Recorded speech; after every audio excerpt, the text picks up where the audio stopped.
بسم اللہ الرحمن الرحیم نحمدہ و نصلی علی رسول الکریم۔ میں حکیم محمد ممتاز پروانہ آپ کے سامنے مخاطب ہوں۔ آج کا موضوع مردانہ طاقت کے ساتھ ساتھ اس کے دیگر لوازمات بھی ہیں۔ اگر ایک انسان پوری طاقت کے ساتھ،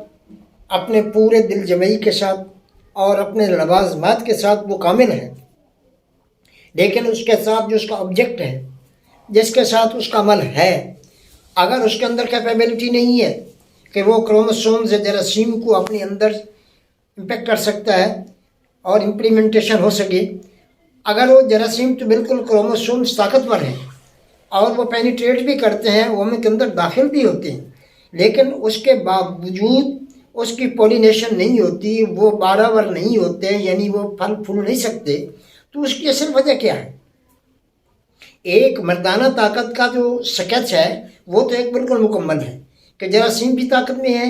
اور اس کے دل جمعی بھی ہے، تشفی بھی ہے، لیکن اس کے بعد اس کو کیوں نہیں اس کا فائدہ حاصل ہو رہا؟ تو اس کی سب سے ایک عام وجہ یہ ہے کہ جس آبجیکٹ کے ساتھ، جس مفعول کے ساتھ وہ فعل کر رہا ہے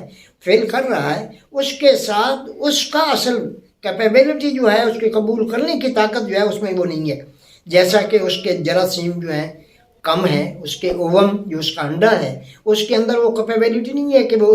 کروموسوم کو اپنے اندر جا کر وہ اس کو فرٹیلائز کر سکے، لیکن اس کے اندر ایک 48 گھنٹے کا اسٹیمنا ہوتا ہے جس میں جراثیم سروائیو کر سکتا ہے، لیکن اس کے زہریلے مادے کی وجہ سے وہ ڈسٹرائے ہو جاتا ہے، وہ ختم ہو جاتا ہے، اس کی طاقت ختم ہو جاتی ہے، پھر وہ پولینیشن نہیں ہو سکتی۔ تو اس میں اصل اس کا جو آبجیکٹ ہے، جس کو عام لفظوں میں ہم کہہ سکتے ہیں کہ عورت جو ہے، اس کا نظام درست نہیں ہے۔ اس کے اندر اس کے جو اووم ہیں، جو انڈے ہیں، وہ طاقت میں نہیں ہے کہ وہ اس کو کروموسومز کو لے کر اس کے اندر فرٹیلائز کریں اور بابر ہوئیں اور اس میں سے اس کا ایمبریو بنے، اس کا بچہ بنے، تو پھر وہ پھلے پھولے اور وہ اپنا ایک زندگی کا عمل شروع کرے۔ تو جب وہ نہیں ہے تو کروموسومز پر ہم ایک لگا دیتے ہیں قید کہ یہ کمزور ہے، لیکن اووم کی طرف نہیں دیکھتے۔ تو عورتوں کے اندر سب سے زیادہ اس چیز کمی ہے، ان کے اووم پختہ نہیں ہے، یا ارلی ایج میں ہے، یا ان کو ارلی عمر میں شادی کر دی گئی، جس کی وجہ سے وہ صحیح فرٹیلائز نہیں کرتے۔ تو ان چیزوں کو سامنے رکھتے ہوئے عورتوں کے اووم کو اور ان کے انڈوں کو طاقتور کرنے کے لیے ایسی ادویات دی جاتی ہیں جس میں اس کے اندر اس کے اووم پختگی کی حالت میں وہ فوری طور پر وہ فرٹیلائزنگ شروع کر دیتے ہیں اور اس کے اندر اس کی زندگی کا عمل شروع ہو جاتا ہے۔ تو اس کے اندر بہت سی ادویات ایسی ہیں جو عورتوں کے لیے خاص کر دی جاتی ہیں۔ تو ان کے اس عمل کو پختہ کرنے کے بعد، ان کے اعصاب کو طاقت دینے کے بعد، ان کے اندر پوری ایموشنل جو اس کی ذہنی اپروچ ہے، اس کو جب کیپیبلٹی کے اس معیار تک لایا جاتا ہے جس میں وہ بالکل پختگی کی حالت میں ہوتے ہیں، تو انشاءاللہ اس کے ساتھ فوری طور پر اللہ کی رحمت سے اس میں فرٹیلائزیشن بھی ہوتی ہے، ان کے اندر اووم اپنا کام کرنے کے بعد بار آور بھی ہوتے ہیں اور انشاءاللہ وہ بچے بھی پیدا ہو جاتے ہیں۔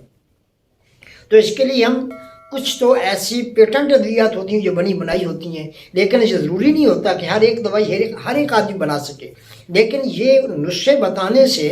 دیگر حکماء حضرات جو لوگ ان کے ساتھ کر رہے ہیں، ان کے ساتھ ان کا رابطہ ہوتا ہے، تو دوائی بنانے میں وہ ان کے معاون اور ان کی مدد کر سکتے ہیں۔ تو اس کے اندر کمرکس ہے اور اس کے اندر سپاری ہے اور اس کے اندر مادو ہے اور اس کے اندر دیگر افیات ایسی ہیں جس میں اندر اضافہ بیان ڈالا جاتا ہے کہ ان کی طاقت جو بحال کی جا سکے۔ اس کے اندر جو ہے بیضہ مرغ جو ہے وہ اس کا کشتہ شامل کیا جاتا ہے کہ ان کی ایک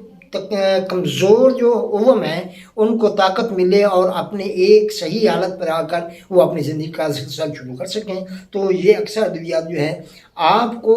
ہر دوائی ضروری کی حالت میں بنا سکے، تو آپ اس نمبر پر جو ہمارے موجود ہیں تو ان نمبر پر رابطہ کرنے کے بعد آپ دوائیاں ہم سے لے بھی سکتے ہیں اور اس کا مزید طریقہ پوچھ سکتے ہیں جس سے آپ وہ دوائی بنا سکتے ہیں، ورنہ کسی ایسے حکیم سے جو آپ کے دوست قرب و جوار میں ہوں تو اس کے ساتھ رابطہ کرنے کے بعد آپ صحیح طریقے سے دوائی بنا سکتے ہیں۔ بس